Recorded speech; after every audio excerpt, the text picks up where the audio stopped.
Robert Baudry, comment allez-vous? Ça va très bien, et vous? Très bien, très bien. Journée chargée alors aujourd'hui? Oui, journée chargée qui a commencé comme toutes les journées tôt, où j'ai dû porter 2 chapeaux. En fait, le chapeau de conseiller de ville que je suis toujours pour certaines rencontres, mais le chapeau aussi de candidat que j'ai porté pour d'autres rencontres avec des groupes en accessibilité universelle le matin, des groupes en logement avec le chef en après-midi. Donc ouais, une journée bien remplie. Avec un podcast? Avec un podcast pour l'UQAM, justement, oui. pour Choc. Vous sollicitez aujourd'hui un nouveau mandat de la part de la population. Oui, un nouveau mandat. Puis, tu sais, le quartier de Saint-Jacques, pour moi, c'est une histoire d'amour de très longue date. J'ai travaillé pendant une quinzaine d'années dans 3 organismes communautaires qui étaient implantés ici dans le district de Saint-Jacques. Spec de rue, qui travaillait en réduction des méfaits. C'était pour le programme Tapage. La Société de développement social de Ville-Marie, qui trouvait à faire des liens entre divers groupes, dont le partenariat du quartier spectacle et des groupes en réinsertion sociale.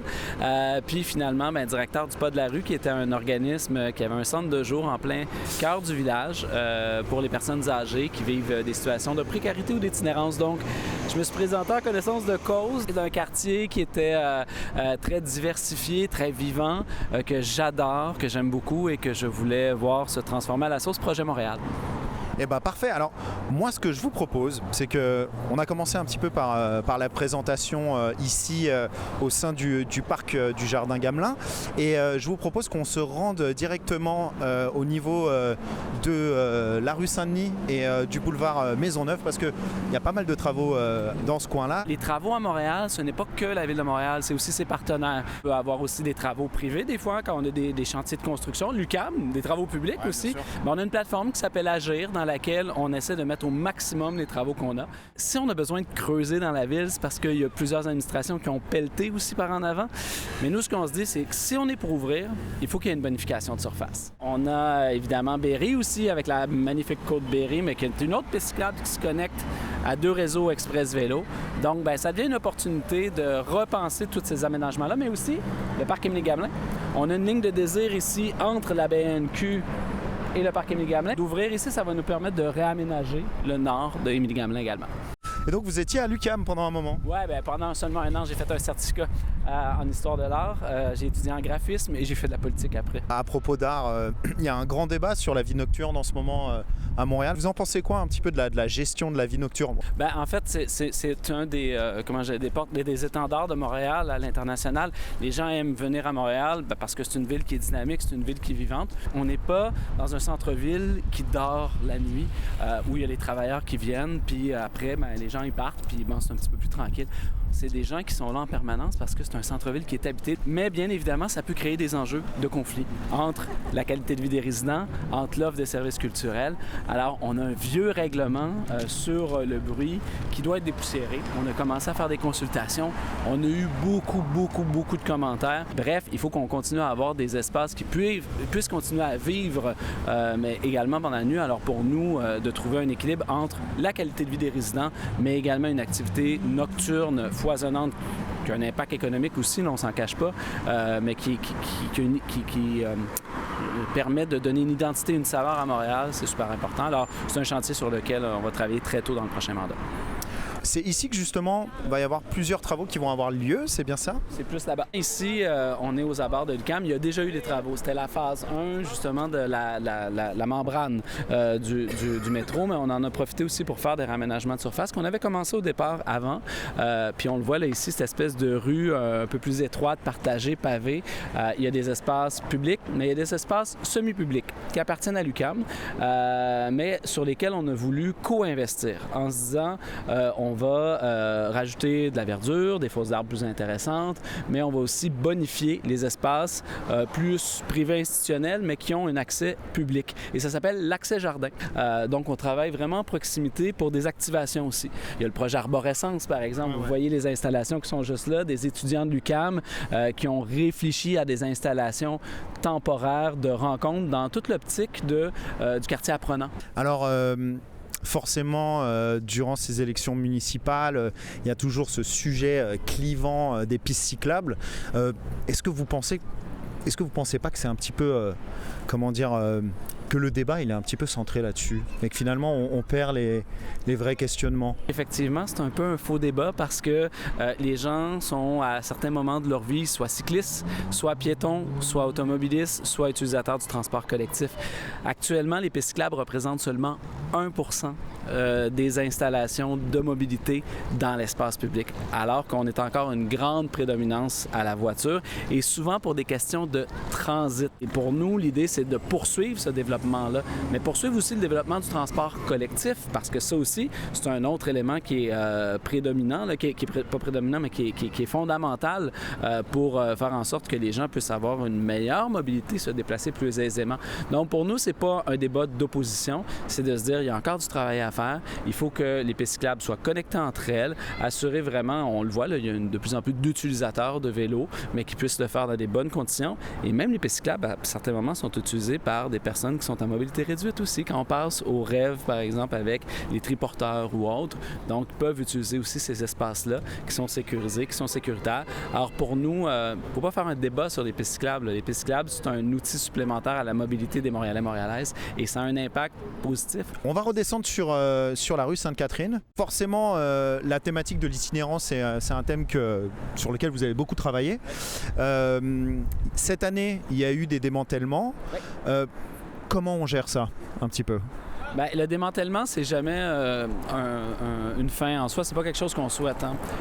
En fait, nous, dans le fond, dans les dernières années, on est intervenus effectivement sur des campements parce que on le voit, il y a des enjeux de précarité, mais il y a aussi des enjeux de sécurité. Prendre cette responsabilité-là comme municipalité, de se dire les personnes se mettent à risque, puis permettre, par exemple, l'établissement de campements partout, ça serait une responsabilité difficile à prendre en charge. Néanmoins, notre souhait, c'est pas de démanteler, notre souhait, c'est de référer.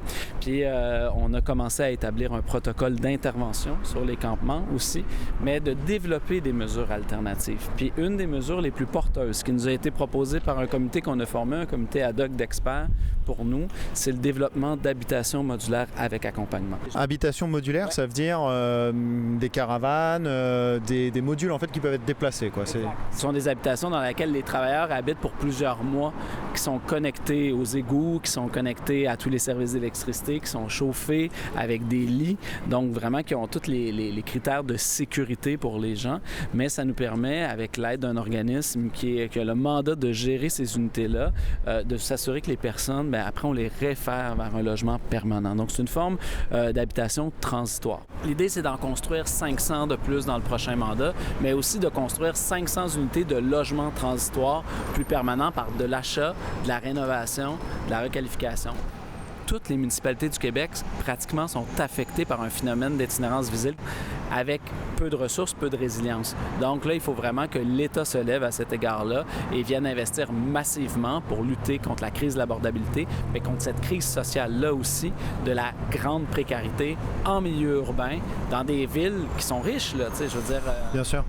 Alors on va terminer cette visite justement des alentours du Jardin Gamelin avec la rue Sainte-Catherine. Alors la rue Sainte-Catherine, il y a vous, au sein de Projet Montréal, vous avez un gros projet de piétonisation de l'ensemble de la rue ou d'une partie de la rue? On part d'ici sur la rue Sainte-Catherine et on s'en va vers l'est jusqu'à Papineau. Ok, d'accord. Après, de Papineau à Delormier, on réaménage, mais on garde la circulation automobile. Pourquoi? Parce que c'est un grand pôle d'offres de services d'autobus. Il y a beaucoup d'autobus qui passent dans ce secteur-là aussi. Donc, une rue piétonne avec un réaménagement de même envergure que celle qu'on peut voir dans l'ouest de la rue Sainte-Catherine, le réaménagement qu'on a fait.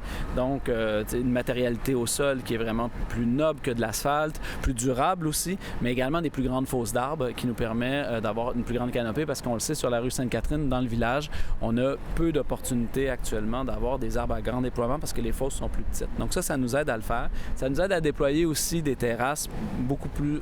Ils sont déjà le fun, là, parce que on les aime, les terrasses dans le village. Mais là, on peut vraiment les déployer de façon peut-être même un peu plus permanente. Pourquoi pas certaines terrasses hivernales aussi, c'est à voir. Ah ça serait super, hein. Moi j'adore les terrasses, donc si on peut avoir des terrasses hivernales, ça serait génial. Bon, même si c'est pas forcément très écolo, je pense, mais... Il y a toujours des défis, effectivement, en fait, d'efficacité énergétique ou autre, mais il y a quand même moyen de réfléchir à des choses. On est une ville d'hiver. Il faut vivre notre hivernalité aussi. Il faut penser nos aménagements en conséquence. Donc, de la piétonniser à l'année, au lieu de seulement la piétonniser de façon saisonnière, d'une part, c'est des efforts en moins de montage et démontage. On a 19 ans d'expérience. On sait que ça fonctionne, une piéto dans ce secteur-là, mais on peut l'exploiter maintenant pendant l'hiver et ça devient intéressant. De ce que j'ai entendu, c'est que vous avez plutôt les commerçants derrière vous là-dessus, sur cette initiative. Exact. En fait, on est plusieurs à critiquer, à dire qu'il faudrait faire ceci, il faudrait faire cela. Mais là, on voulait avoir des consensus, des éléments sur quoi vous voulez que collectivement on travaille. Et de se dire que c'est pas la ville qui aura toutes les réponses, c'est pas Québec qui aura toutes les réponses, c'est pas les commerçants ou les citoyens qui auront toutes les réponses. C'est l'accumulation de toutes ces énergies-là qui vont au même endroit, qui permettront justement d'améliorer la situation. Mais on a aussi posé la question sur la vocation de la rue à travers ces consultations.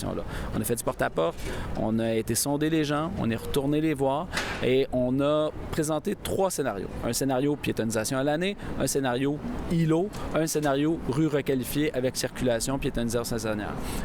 Les résultats étaient à l'effet que la piétonisation était 50-50, mais c'était elle qui avait le meilleur score en termes de très, très favorable. Alors, on s'est dit, on va travailler avec ces éléments-là. On était toujours ouvert avec les îlots, parce que ça aussi, il y avait un volet positif, mais la rue requalifiée, ça satisfaisait personne. Les gens, ils voulaient vraiment qu'on soit audacieux, qu'on prenne en compte ces 19 années d'expérience de la rue Sainte-Catherine. On a regardé tous les petits détails, les petits éléments. Ils nous ont envoyé une liste de préoccupations. On a répondu une par une. Les livraisons, les terrasses, l'accessibilité, le déneigement, l'animation, l'itinérance. Et on s'est aussi promis de poursuivre ce travail-là pendant les travaux. Et ça a donné ce que ça a donné. Un buy-in majoritaire de la part des commerçants, de la SDC, mais également de plusieurs résidents qu'on a rencontrés là, en périphérie. Eh bien, parfait. Merci beaucoup, Robert Baudry. C'était un plaisir de vous avoir sur notre émission Bitume. Je vous souhaite le meilleur pour cette élection. Oui, merci. Puis merci pour l'invitation. C'est toujours un plaisir de parler du développement urbain. Au plaisir. Merci. Au revoir, bonne journée. Bye bye.